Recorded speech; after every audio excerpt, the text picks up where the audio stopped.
Bismillah wa salatu salam ala Rasulillah sallallahu alayhi wa sallam. Inch'Allah ta'ala, on continue dans le fiqh, dans Manhaj Salikin, le Cheikh Sa'di rahimahullah ta'ala. Et on s'était arrêté au début de Bab al-Istinja wa Adabi Qada al-Haja, c'est-à-dire la porte du lavage des parties et le comportement à avoir lorsqu'on va pour faire ses besoins. طيب والاستنجاء هو إزالة الخارج من السبيلين بالماء أو بالحجر والثاني يطلق عليه الاستجمار. Donc l'istinja, c'est le fait de se purifier les parties,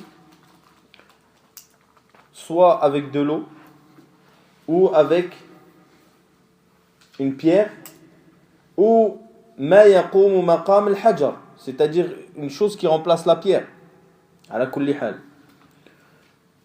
Et le deuxième, même si les deux ça s'appelle al-istinja, que ce soit avec de l'eau ou de la pierre, eh bien le deuxième yutlaq alayhi, généralement, il l'appelle les savants al-istijmar.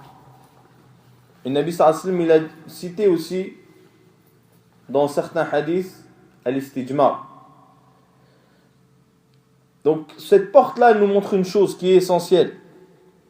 C'est que din shamilun li jami'il umur. Que la religion, elle englobe toute chose. Puisque même la question de la purification des parties, eh bien, a une place dans notre religion. Et que nous devons de nous conformer aux préceptes de l'islam, même par rapport au fait de faire ses besoins. Alors, les gens qui se sont égarés dans la croyance, mathalan, pour donner un exemple, et qu'ils ont dit, oui, le prophète sallallahu alayhi wa sallam et ses compagnons, ils n'ont pas tout expliqué, ils ont délaissé certaines choses qu'ils n'ont pas expliquées. Wa ha'ula ahlu tajhil. Eh bien, on leur dit, le prophète sallallahu alayhi wa sallam, il a expliqué même la façon de faire ses besoins. Est-ce que vous pensez qu'il va délaisser ce qui est en rapport avec la base de l'islam, qui est l'unicité d'Allah Azza wa Jal et les noms et les attributs d'Allah? Seul quelqu'un qui a un problème dans son cœur et dans sa tête peut comprendre cela. Que le prophète sallallahu alayhi wa sallam a tout expliqué, même comment se comporter dans les toilettes, mais il a oublié d'expliquer, wal'iyadu billah, l'unicité d'Allah et ses noms et ses attributs.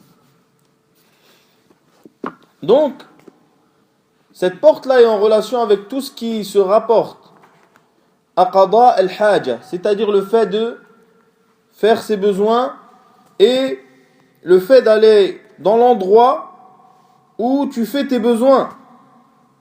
Et le fait d'aller dans ce qui explique quand tu vas dans l'endroit.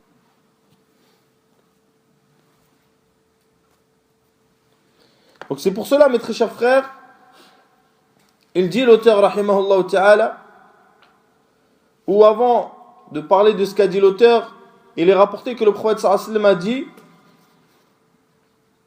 dans Sahih Muslim que les associateurs ils ont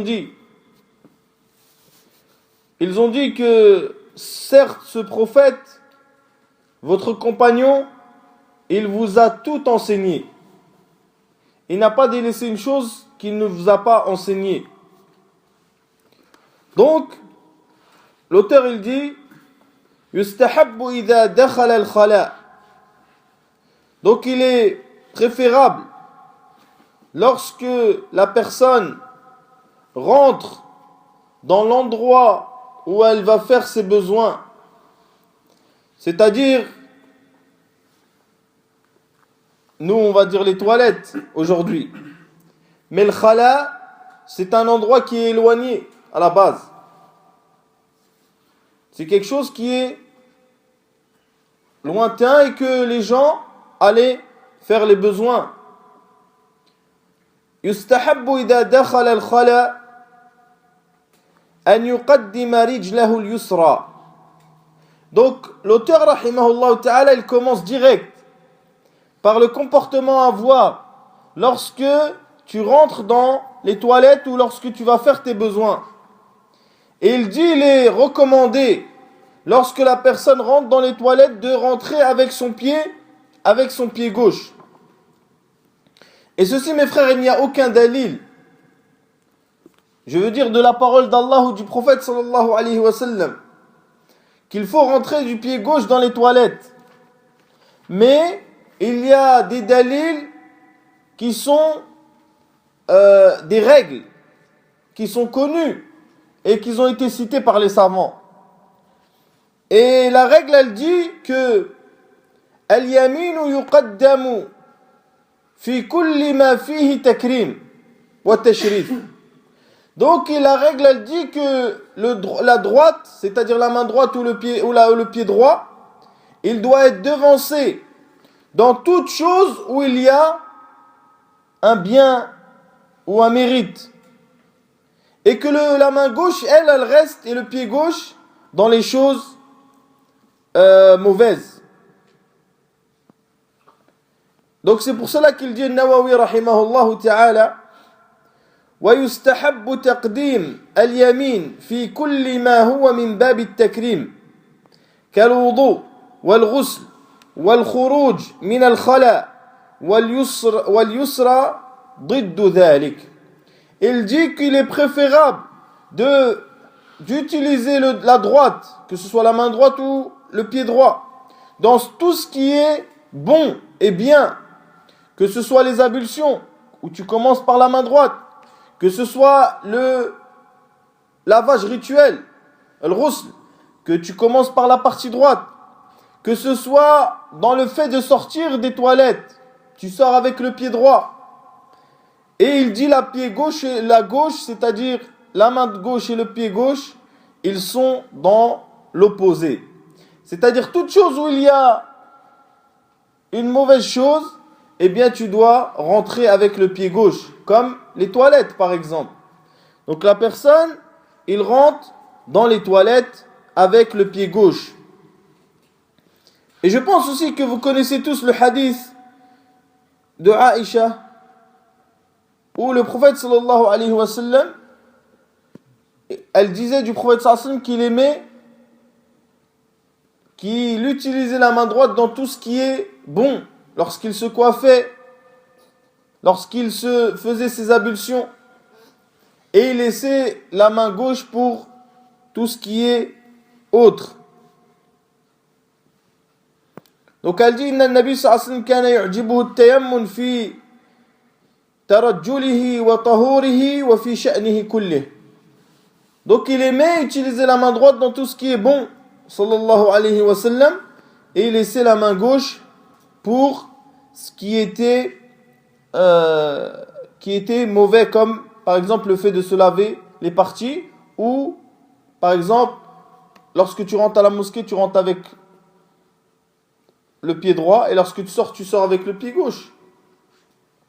Et certains savants ont dit que les toilettes, ils ont fait un qiyas par rapport à la mosquée aussi, dans le sens où, comme la mosquée c'est une chose bonne, tu rentres avec le pied droit et tu sors avec le pied gauche, et les toilettes c'est le contraire. Vous comprenez?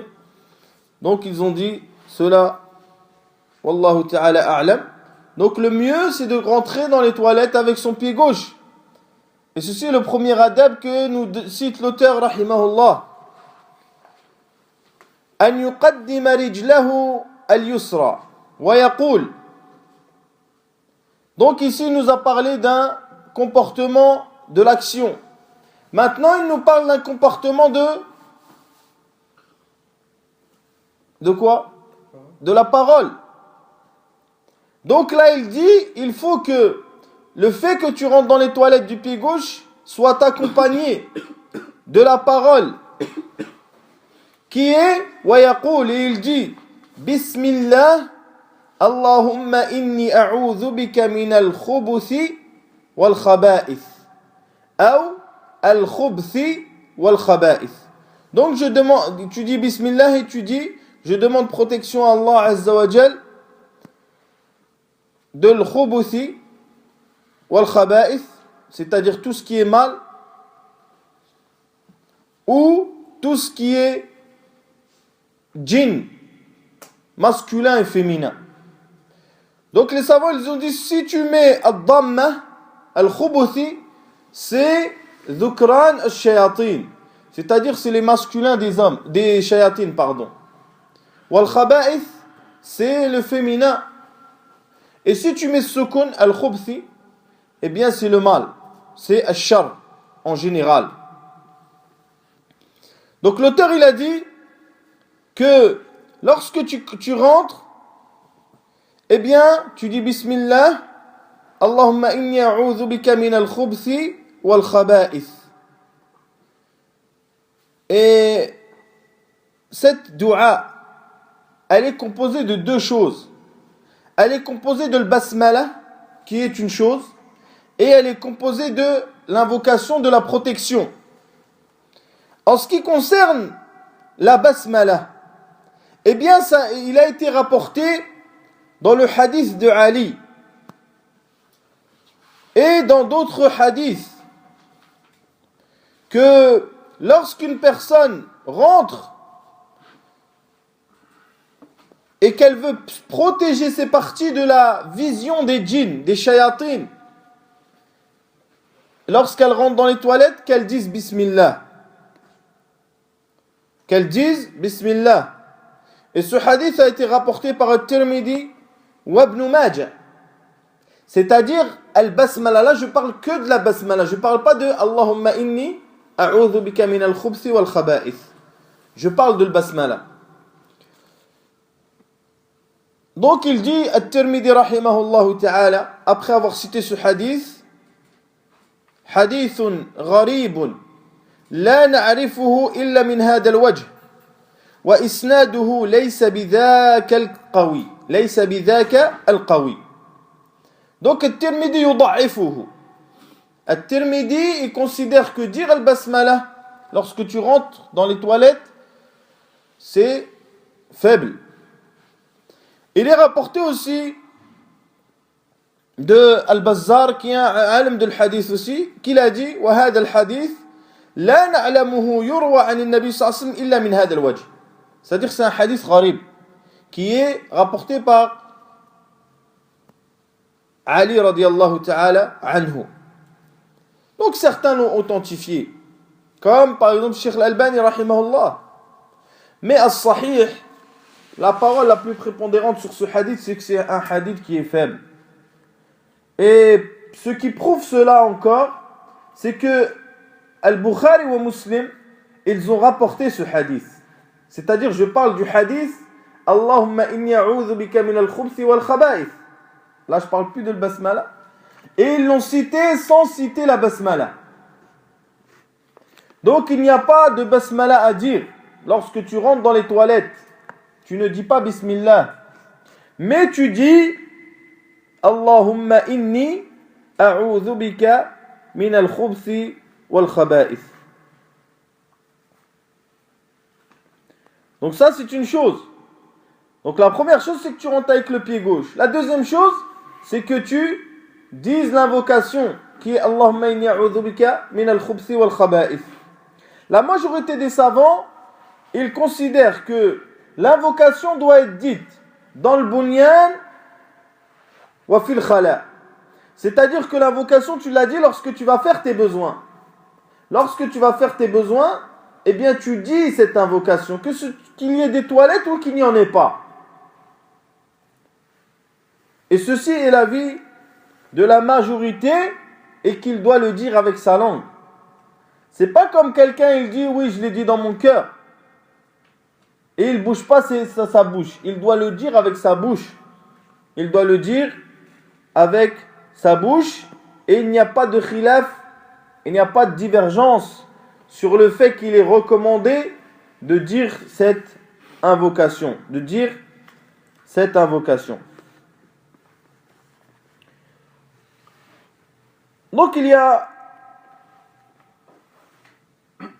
une mas'ala qu'on peut citer aussi, c'est la mas'ala qui est quel est le jugement de celui qui va rentrer dans les toilettes avec une chose où il y a écrit le nom d'Allah Azza wa Jal, et que par exemple il a une feuille où il y a des versets du Coran, ou je parle pas du mushaf, je parle d'une chose où il y a des versets du Coran, ou etc.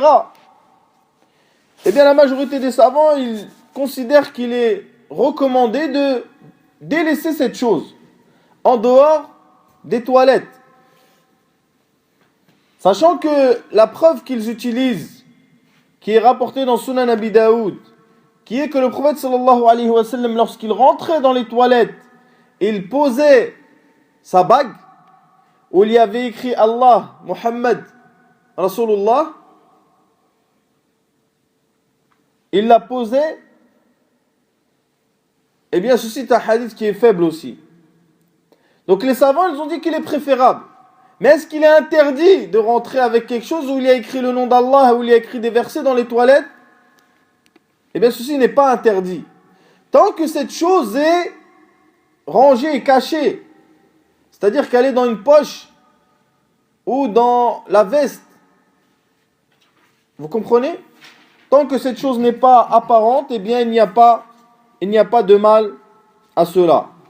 Donc l'auteur, il a commencé par le fait de rentrer avec le pied gauche et de dire al-basmala et de dire ad-du'a et de dire ad-du'a. Ensuite, il dit wa idha kharaja minhu, yani min al-khala, et lorsqu'il sort des toilettes, qaddama al-yumna wa qala ghufranak. Il dit lorsqu'il sort des toilettes, il sort avec le pied droit et il dit ghufranak, c'est-à-dire qu'il demande pardon. Wal maghfiratu hiya sitr al-dhanb wa tajawuz anhu. Al-maghfira, le pardon, c'est le fait de cacher le péché et de l'effacer, qu'Allah l'efface, yani. Et les savants, ils ont cité plusieurs causes dans le fait de dire ghufranak lorsque la personne, elle sort des toilettes. Parmi les causes qu'ils ont été citées, c'est que parce qu'il a délaissé l'invocation d'Allah pendant une période, yani. Dans le sens où il est rentré dans les toilettes, il n'a pas invoqué Allah. Il ne l'a pas évoqué non plus.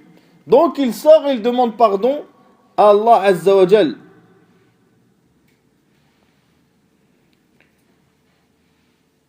Aussi, ils ont dit que parmi les causes de cela, c'était que la personne, il n'a pas remercié Allah subhanahu wa ta'ala sur ce bienfait, le bienfait de pouvoir yani, vider son ventre, dans le sens où c'est un bienfait d'Allah Azza wa Jal. Donc il dit wa qala ghufranak. Ce hadith, mes très chers frères, c'est un hadith qui est rapporté par Abu Daoud, wa Tirmidhi, wa Ibn Majah, wa Ahmad, wa al-Bayhaqi, wa al-Hakim. C'est le hadith de Aïcha, radiyallahu ta'ala anha, qui disait que lorsque le prophète sallallahu alayhi wa sallam sortait des toilettes, il disait ghufranak. Et ce hadith-là, il y a eu une divergence entre certains savants sur l'authenticité de ce hadith. Et c'est pour ça que l'imam Tirmidhi rahimahullah ta'ala, lorsqu'il le rapporte, il dit hadithun hasanun gharib. C'est un hadith qui est bon mais qui est gharib dans le sens où il est rapporté dans la chaîne de transmission à un moment que par une personne. Et la chaîne de transmission en l'occurrence, c'est que il est rapporté de Israël. Il s'appelle comme ça, yani.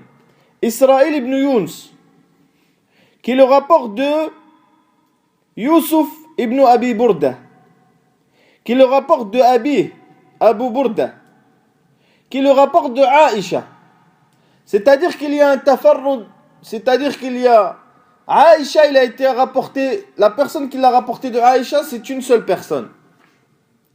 qui elle-même l'a transmis à son fils que à son fils. Que son fils l'a transmis à une seule personne. Vous voyez le at-tafarrud là? C'est-à-dire que la personne, il le transmet à un. Et ceci est quelque chose d'étonnant.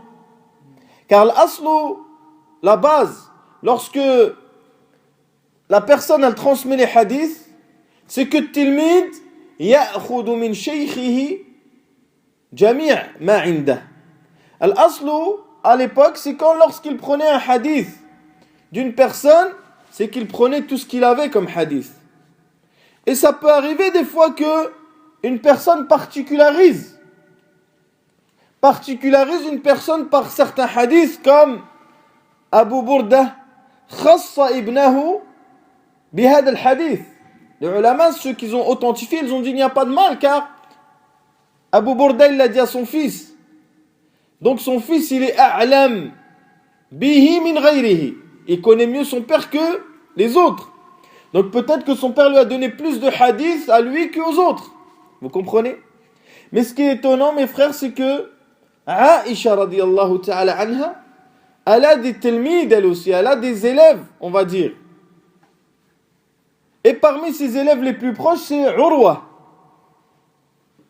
Ibn Zubayr, qui est son neveu, et qui n'a pas rapporté ce hadith.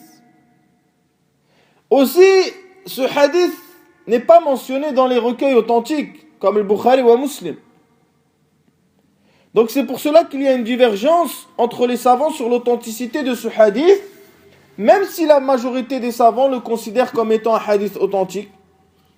Mais moi, et suivant certains autres savants, eh bien il y a une faiblesse dans ce hadith. Il y a une faiblesse qui est indéniable. Ensuite il dit, l'auteur, Alhamdulillah alladhi adhaba anni al-adha wa afani. Ça, c'est une autre dua qui est dite lorsque tu sors des toilettes, mais ce hadith-là est faible.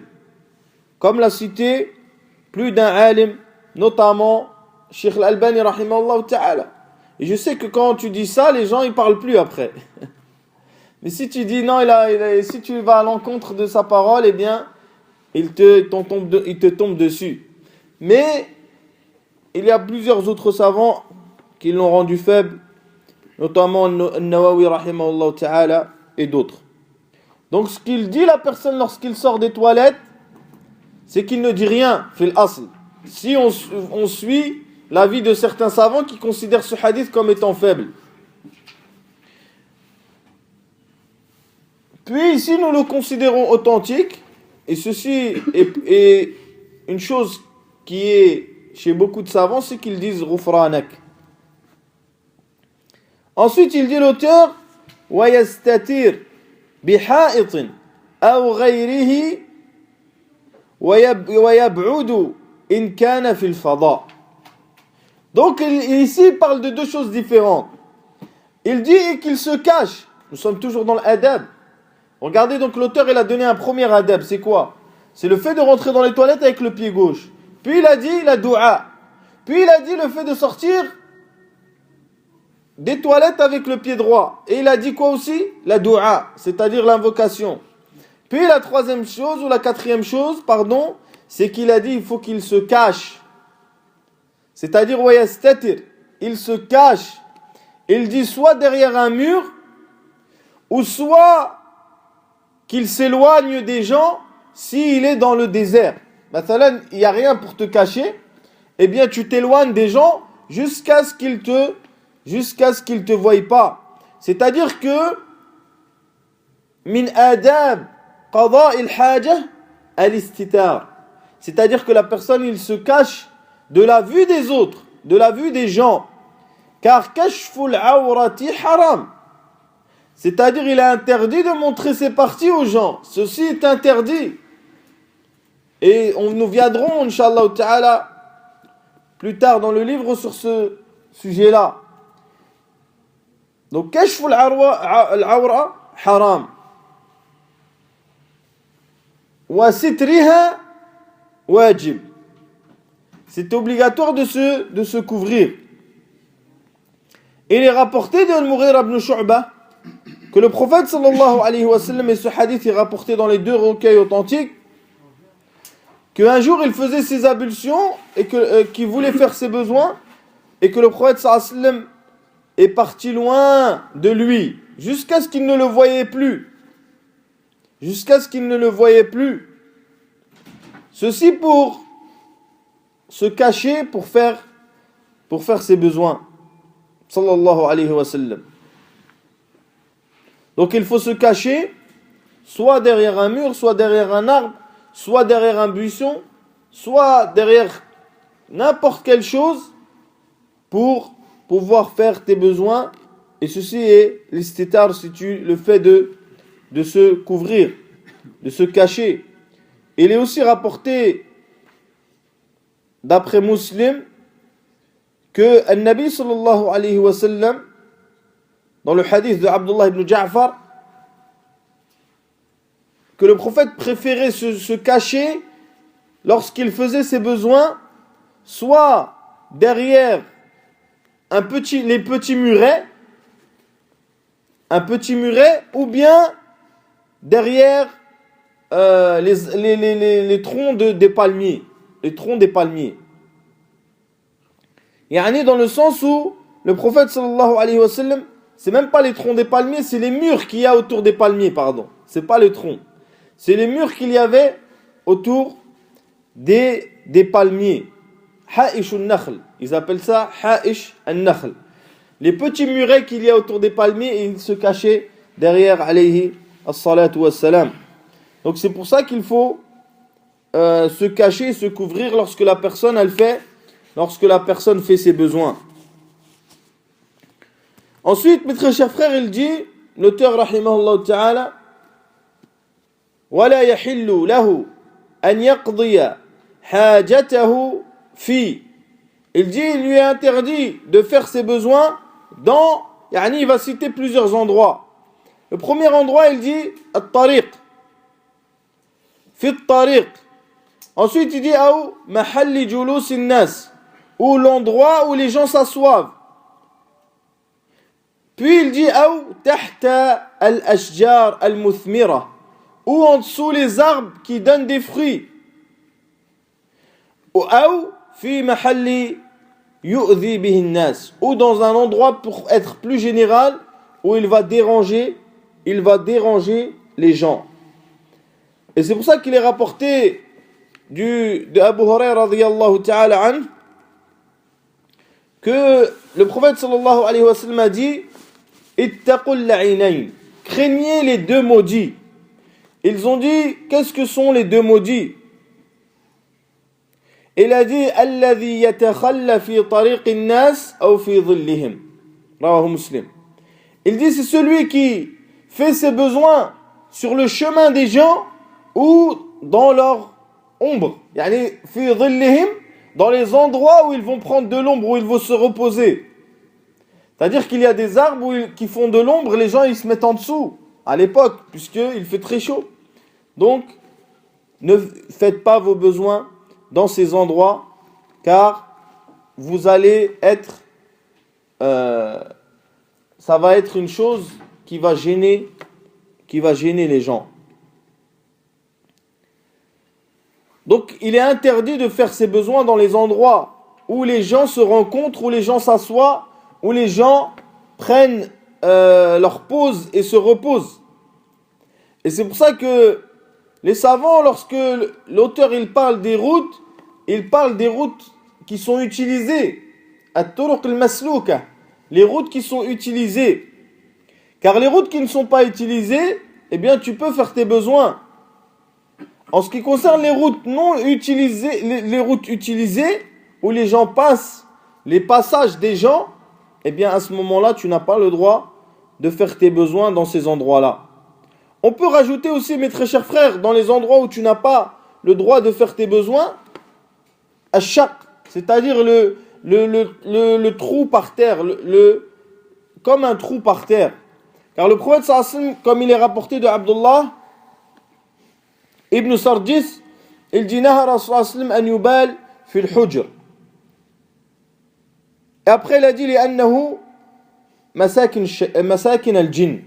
Ce hadith rapporté par Abu Daoud, An-Nasa'i wa Ahmed. Il dit le prophète sallallahu alayhi wa sallam nous a interdit d'uriner dans al-hujr, c'est-à-dire les shaq par terre, les sortes de les petites tranchées par terre. Car il dit c'est les endroits où vivent les diables. Donc il faut éviter d'uriner dans ces endroits-là. Donc pour faire un récapitulatif, donc l'auteur il a cité plusieurs choses. La première chose c'est de rentrer avec le pied gauche, de dire l'invocation qui est Allahumma inni a'udhu bika min al-khubthi wal khaba'ith, de sortir avec le pied droit et de dire ghufranak si bien sûr la personne est convaincue que le hadith est authentique, malgré qu'il y ait une faiblesse qui est évidente dans ce hadith. Quatrième chose, de se cacher de la vue des gens. Cinquième chose, d'éviter les endroits où les gens ont leurs habitudes, comme le passage, comme le fait où les gens se posent, se reposent, ou les endroits où ils se réunissent, etc. Eh bien, il est interdit d'uriner dans ces endroits-là. Là, l'auteur, il a parlé de tout ce qui est en relation avec al-khala, c'est-à-dire l'endroit dans lequel nous allons faire nos besoins. Là, il va passer à un autre sujet qui est en relation, c'est la personne qui va faire ses besoins. Elle doit respecter aussi certaines choses. Donc, il dit l'auteur, rahimahullah ta'ala, وَلَا يَسْتَقْبِلُ الْقِبْلَةَ وَلَا يَسْتَدْبِرْهَا أو ولا يستدبرها حال القضاء أو حال قضاء حاجته. Donc il dit et qu'il ne mette pas la Mecque derrière lui ou devant lui lorsqu'il fait ses besoins. C'est-à-dire que lorsqu'il fait ses besoins, la Mecque ne doit pas être derrière lui et ne doit pas être devant lui. Vous comprenez? Puis il dit لقوله عليه الصلاة والسلام إذا أتيتم الغائط فلا تستقبلوا القبلة بغائط ولا بول ولا تستدبروها ولكن شرقوا أو غربوا متفق عليه.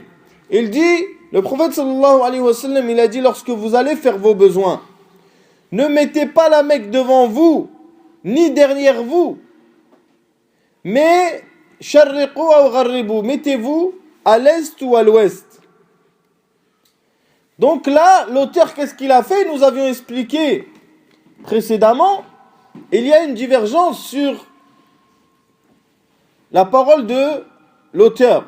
Puisque l'auteur, il considère que dans tous les endroits, c'est-à-dire que tu sois dans le désert ou que tu sois dans les habitations, vous comprenez ce que je dis? Que tu sois dans le désert ou dans les habitations, eh bien tu n'as pas le droit de quoi? De te diriger vers la Mecque lorsque tu fais tes besoins. Taïb. Et l'auteur ici, il est clair. Et il dit, il a laissé sa parole générale. Et ceci est l'avis de Cheikh l'Islam Ibn Taymiyyah rahimahullah. Que la personne, même lorsqu'il est à l'intérieur de chez lui ou il est dans une ville, eh bien il doit sharriq ou gharrib. Il doit absolument se diriger vers une autre direction que la Mecque. Et ceci, comme je l'ai dit, il y a une divergence. Donc il y a au moins 9 ou 10 avis dans cette mas'ala-là, dans ce point-là. Nous allons citer 2 avis qui sont les plus importants. Wallahu a'lam. Le premier, c'est celui qui a été cité par l'auteur, qu'il est interdit dans tous les cas de se diriger vers la Mecque lorsque tu fais tes besoins, que tu sois dans la ville ou dans le désert. Le deuxième avis, eh bien, c'est de dire que lorsque tu es dans la ville, tu as le droit de te diriger en direction de la Mecque, que ce n'est pas interdit. Mais lorsque tu es fil fada, c'est-à-dire en dehors de la ville, nous on va pas dire désert puisqu'il n'y a pas de désert, mais on va dire maintenant tu es à la campagne, il n'y a pas d'habitation autour. Eh bien, tu n'as pas le droit de te diriger vers la Mecque. Vous comprenez? lorsque tu fais tes besoins. Donc, l'auteur, il a utilisé comme preuve le hadith qui est rapporté dans les deux recueils authentiques, qui est, lorsque vous allez faire vos besoins, ne mettez pas la Mecque devant vous ni derrière vous. Cependant, mettez-vous à l'est ou à l'ouest. Dirigez-vous vers l'ouest ou l'est. En ce qui concerne le deuxième avis que j'ai cité, ils prennent comme dalil la parole d'Ibn Omar, qui est rapportée aussi dans les deux recueils authentiques. Il a dit, je suis monté un jour sur le mur de la maison de Hafsa. Qui est Hafsa? C'est la sœur d'Ibn Omar. Et j'ai vu le prophète sallallahu alayhi wa sallam faire ses besoins. Mustaqbil al-Sham, mustadbir al-Qibla. Il dit, il y avait en face de lui al-Sham et derrière lui al-Qibla, c'est-à-dire la Mecque. Taïb. Qu'est-ce qu'on retire de ce hadith? C'est que Ibn Omar, il a vu le prophète sallallahu alayhi wa sallam faire ce besoin et la Mecque était derrière lui. C'est-à-dire que le dos du prophète sallallahu alayhi wa sallam était dirigé vers la Mecque. Taïb. Donc, il y a aussi, ça c'est un hadith qui est dans les deux recueils authentiques. Il y a aussi le hadith ou le athar qui est rapporté de Marwan ibn al-Asfar. Il a dit, Marwan ibn al-Asfar, Ra'aytu ibn Omar anakha rahilata. Il a dit, j'ai vu Ibn Omar poser sa monture. Faqulna, ensuite, il s'est mis en direction de la Mecque. Yani Ibn Omar, là on parle d'Ibn Omar. Thumma jalasa yaboul. Puis il s'est mis à uriner. Ilayha, en direction de la Mecque. فقلنا يا أبا عبد الله أو يا أبا عبد الرحمن أليس قد نهينا عن هذا. Il dit, oh toi, يعني le père de Abdurrahman, nous avons pas été interdits de faire ça. Alors Ibn Omar il a dit, قال بلى إنما نهينا عن هذا في الفضاء. Nous avons interdit de faire ça dans le désert. Et ce hadith est rapporté par Abu Daoud, Wad-Daraqutni, et il a dit hadithun sahih. Taïb. Donc ils ont dit ce hadith il est authentique. Donc Ibn Omar, qu'est-ce qu'il a compris du prophète sallallahu alayhi wa sallam? Il a compris qu'uriner en direction de la Mecque alors que tu étais dans le bunyan, c'est-à-dire que tu étais dans la ville, eh bien c'était autorisé. Taïb. Certains savants, pour répondre à ces dalils-là, qu'est-ce qu'ils ont dit? Ils ont dit, non, c'est le hadith du prophète sallallahu alayhi wa sallam a été abrogé. Le hadith du prophète sallallahu alayhi wa sallam, qu'on a cité, que Ibn Omar est monté sur la maison de Hafsa et qu'il l'a vu faire ses besoins en direction de la Mecque, a été abrogé. Taïb. Nous disons que cela n'est pas le cas. Pourquoi? Ce n'est pas le cas, car il a été rapporté un hadith que le prophète sallallahu alayhi wa sallam, le hadith de Jabir, qui est rapporté par Abu Daoud, Tirmidhi et Ibn Majah, il dit, Naha, yani le Nabi sallallahu alayhi wa sallam, an nastaqbil al-qiblata bi bawlin. Il a interdit que nous urinions vers la Mecque. فرأيته قبل أن يقبض بعام. Je l'ai vu avant de mourir d'une année. يستقبلها. C'est-à-dire qu'il a fait ça, le prophète sallallahu alayhi wa sallam. Donc naha fil fada. والقول الصحيح, je pense que l'avis le plus prépondérant, c'est que lorsque tu es dans al-bunyan, à l'intérieur, dans la ville, ou bien dans un endroit où il y a de la construction, eh bien tu as le droit de te diriger vers la Mecque pour uriner ou pour faire tes besoins. Si tu es dans Al-Fada, c'est-à-dire dans le désert ou dans la campagne, où il n'y a pas de construction, eh bien à ce moment-là, tu n'as pas le droit, mais tu dois te diriger vers l'est ou vers l'ouest selon l'endroit où tu es. Selon l'endroit où tu es. Donc certains, ils ont dit un troisième avis qui est, par rapport au hadith d'Ibn Omar, ils ont dit tu as le droit de faire tes besoins lorsque c'est derrière, yani, en direction de la Mecque, mais tu n'as pas le droit d'uriner en direction de la Mecque. Vous comprenez? Alors nous disons que ceci est gharib. Pourquoi? Pour deux raisons. La première raison, c'est qu'il a été rapporté que le prophète sallallahu alayhi wa sallam l'a fait. C'est-à-dire qu'il a fait même l'urine. فنجيب بالنقل أن النبي صلى الله عليه وسلم استقبلها ببول قبل أن يموت بعام. C'est-à-dire que le prophète sallallahu alayhi wa sallam, il l'a fait une année avant de mourir, il a uriné en direction de la Mecque. Mais bien sûr dans la construction. La deuxième chose, c'est que si le prophète sallallahu alayhi wa sallam l'a fait, c'est-à-dire pas l'urine, mais le deuxième truc, en direction de la Mecque, quel est le pire? L'urine ou ce qui sort par l'autre chemin? Eh bien, il n'y a aucun doute que l'urine est moins pire. Yani, selon les visions, quoi. Il y en a, ils vont te dire que c'est l'inverse.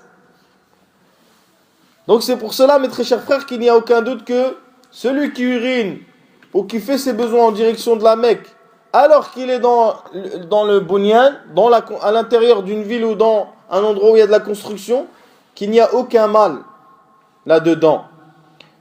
Mais lorsqu'il est dans la campagne ou le désert, eh bien ceci est interdit.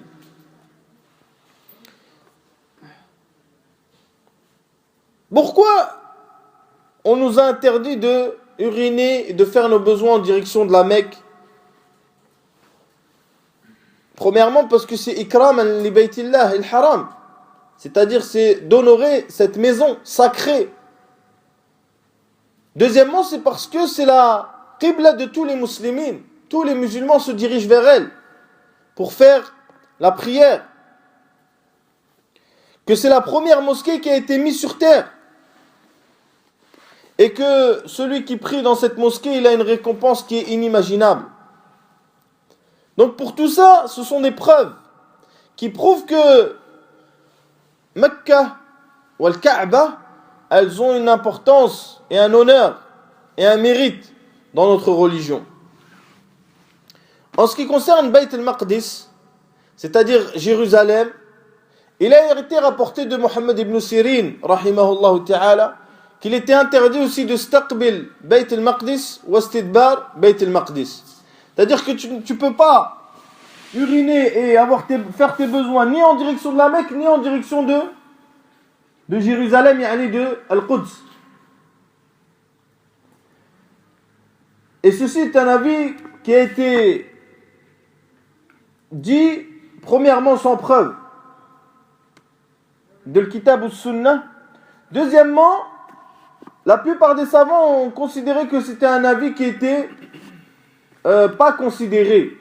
Et c'est pour ça que Al-Khattabi, rahimahullah ta'ala, qui est un imam, il a dit que nuqil al-ijma', c'est-à-dire qu'il a rapporté le consensus sur le fait qu'on avait le droit d'uriner ou de faire nos besoins en direction de Bayt al-Maqdis.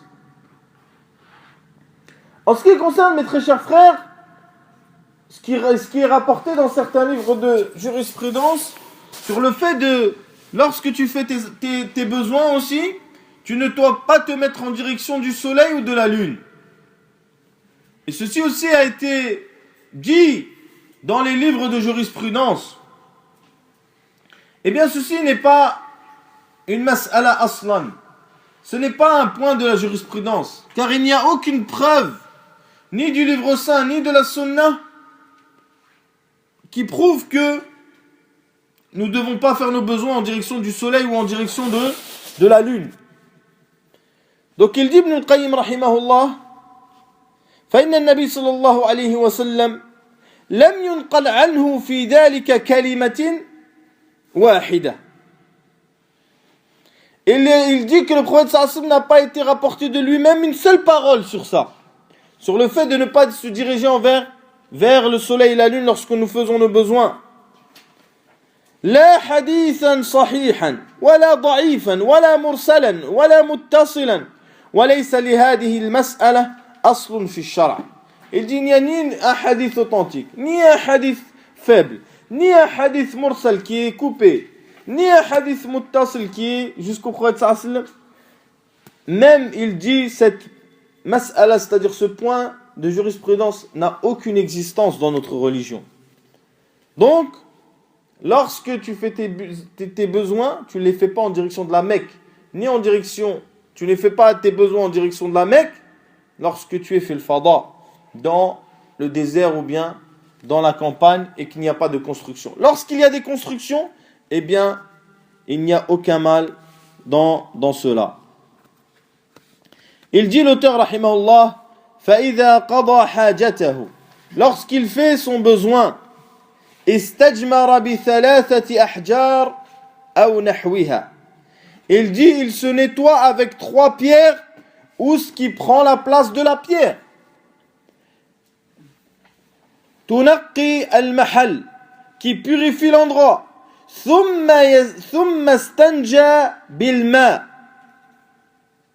ويكفي الاقتصار على أحدهما. Il dit, et lorsqu'il fait ses besoins, eh bien il nettoie l'endroit avec une pierre ou ce qui prend la place de la pierre. Nous on va dire aujourd'hui, c'est le lotus. Lotus, c'est lui qui prend la place de la pierre. Donc il utilise ça, ensuite il dit, pour purifier l'endroit. Puis il se lave avec de l'eau. Il dit ensuite, et il suffit de faire l'un des deux. Il suffit de faire l'un des deux. C'est-à-dire que pour être purifié, pour purifier ces parties, il n'est pas obligatoire d'utiliser de l'eau. Et ceci est une chose qui est une erreur dans la tête des gens, qui pensent qu'il faut absolument utiliser de l'eau lorsque tu veux purifier tes parties. Et je parle, bien sûr, de l'istinja, avant de faire les ablutions. Et ceci s'appelle l'istijmar. C'est-à-dire c'est la purification des parties sans eau. Que ce soit fait avec une pierre, ou que ce soit fait avec un bout de bois, ou que ce soit fait avec du papier, ou que ce soit fait avec tout ce qui peut nettoyer le devant ou le derrière, eh bien, cela suffit. Mais l'auteur, il dit que le mieux, c'est de faire avec la pierre et ensuite de faire avec de l'eau. Mais il dit qu'il est possible de faire que l'un des deux et cela suffit. Quel est le meilleur? Donc là, nous avons 3 situations. La première situation, c'est d'utiliser les deux. Sahih? De faire l'istinja ou l'istijmar. Donc tu commences par l'istijmar, de nettoyer avec la pierre ou avec le bout de bois ou avec le papier. Ensuite, tu laves avec l'eau. Le deuxième cas, c'est de faire qu'avec l'eau. Le troisième cas, c'est de faire qu'avec l'istijmar, qu'avec le papier ou qu'avec la pierre. Nous avons 3 situations. La majorité des savants considèrent que la première, c'est la meilleure. Et c'est pour cela que Nawawi, rahimahullah ta'ala, il dit الذي عليه الجماهير من السلف والخلف أن الأفضل أن يجمع بين الماء والحجر. Donc Nawawi, rahimahullah ta'ala, il dit ce qu'il y a dessus, la majorité, c'est le fait de réunir entre l'eau et la pierre. Dans le sens où tu t'essuies d'abord, ensuite tu laves. طيب. وهذا لم يثبت عليه دليل. Il n'y a pas de preuve sur cela. Car le prophète sallallahu alayhi wa sallam, il a fait avec l'eau, comme il a été rapporté dans le hadith de Anas, في الصحيحين, كان رسول الله صلى الله عليه وسلم يدخل الخلاء فأحمل أنا وغلام إداوة من ماء. Il dit Anas, le prophète sallam rentrait dans les toilettes et nous lui apportions, moi et un enfant, un récipient d'eau pour laver ses parties. Ceci est par rapport à l'eau. En ce qui concerne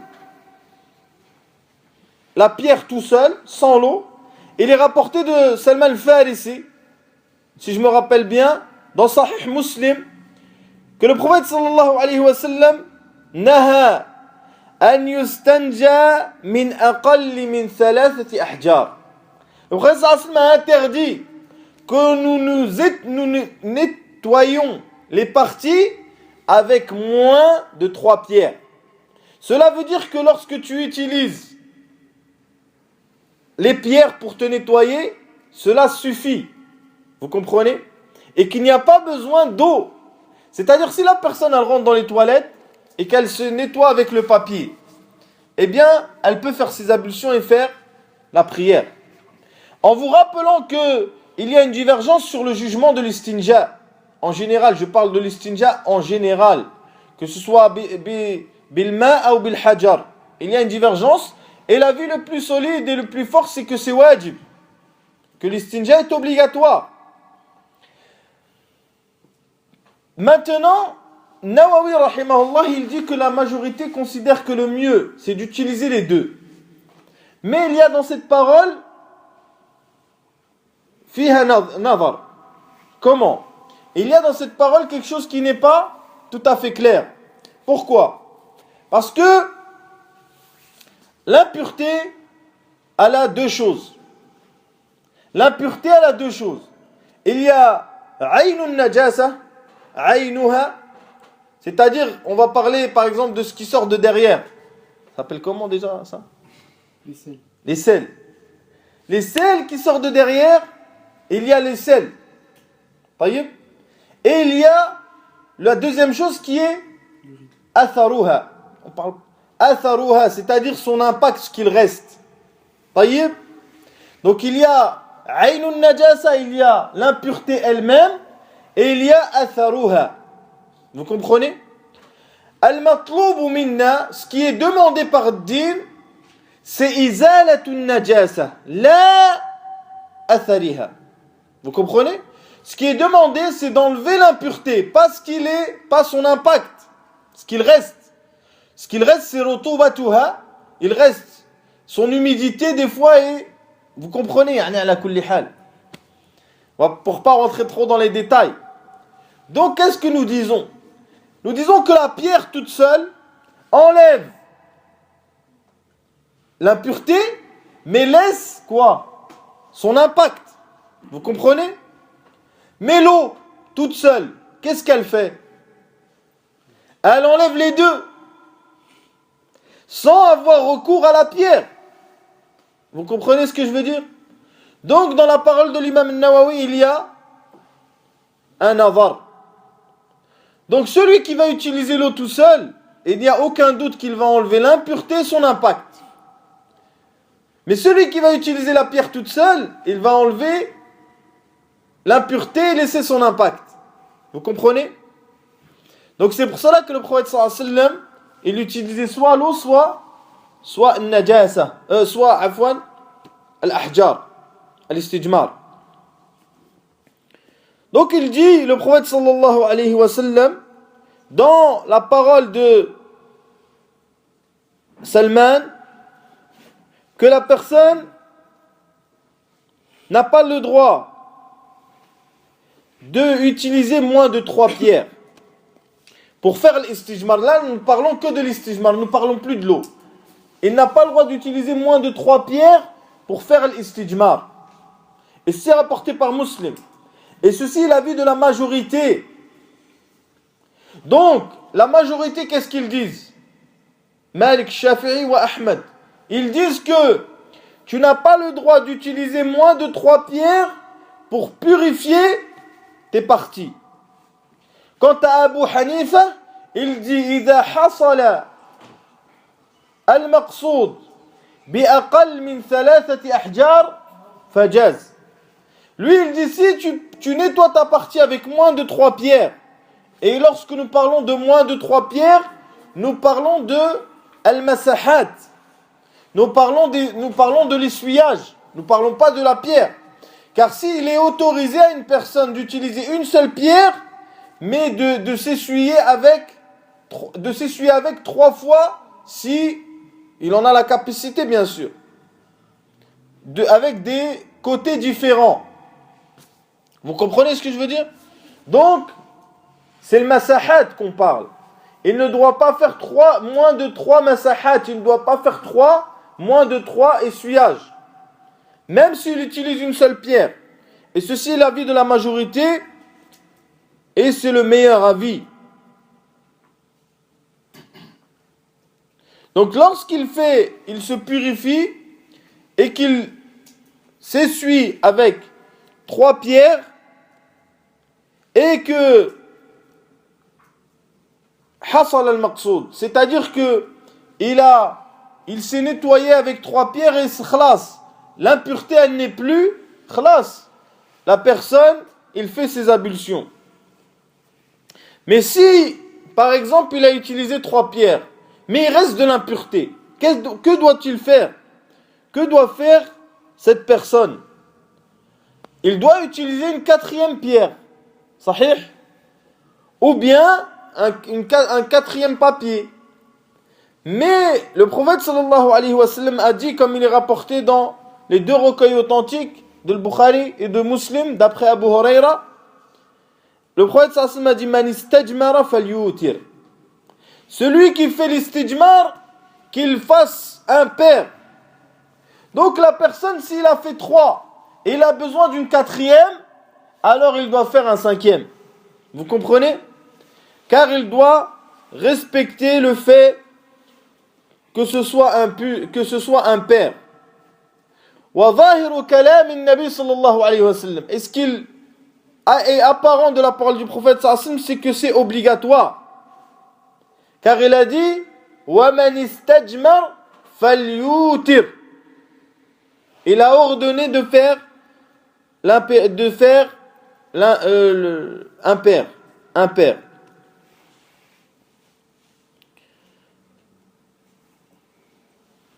Donc il est rapporté aussi que le prophète sallallahu alayhi wa sallam, dans le hadith d'Ibn Mas'ud, que le prophète sallallahu alayhi wa sallam a fait un jour, c'est l'istijmar, et qu'il a demandé à Ibn Mas'ud de lui rapporter 3 pierres.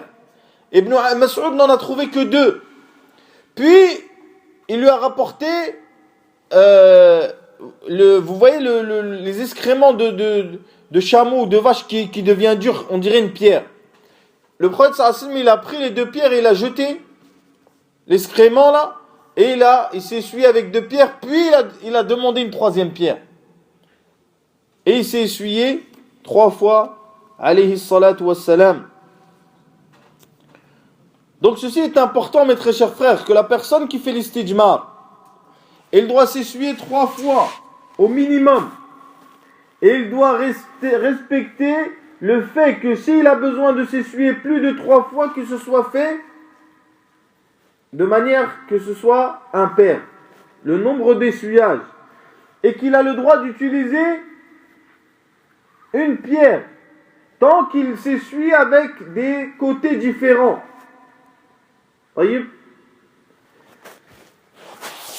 Donc l'auteur il a dit وَيَكْفِي الْإِخْتِصَارَ عَلَى أَحَدِهِمَا, c'est-à-dire que tu as la possibilité d'utiliser soit l'eau, soit la pierre, et de faire tes ablutions ensuite directement.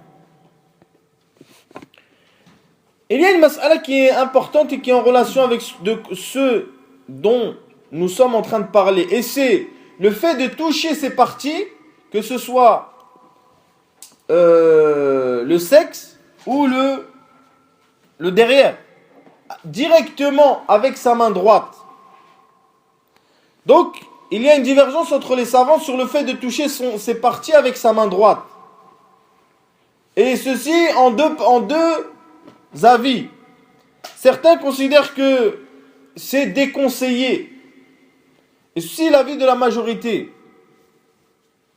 D'autres considèrent que c'est interdit, que c'est haram.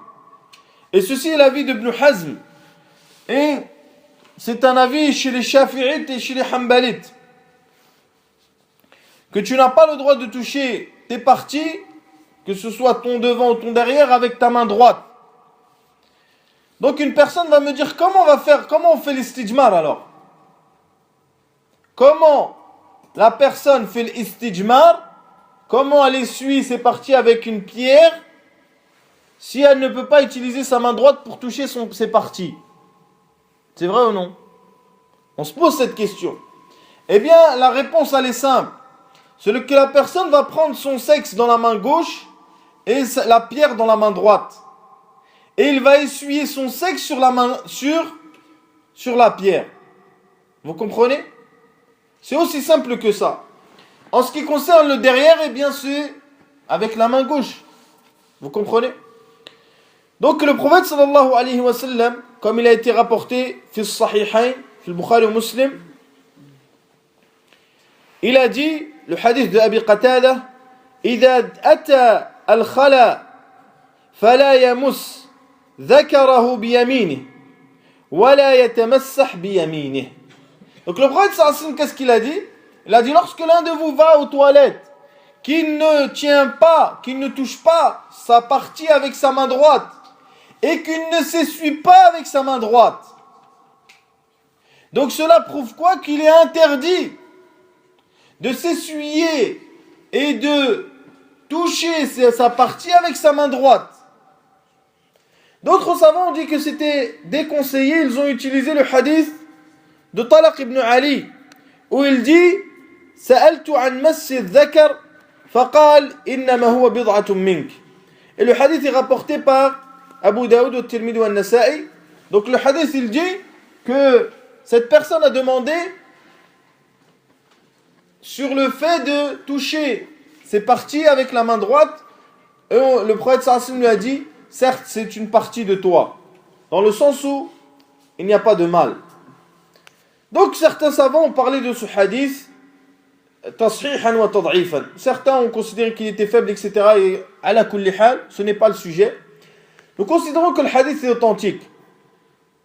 Mais le prophète sallallahu alayhi wa sallam, lorsqu'il a parlé, il a dit إذا أتى الخلاء, c'est-à-dire qu'il a particularisé la chose.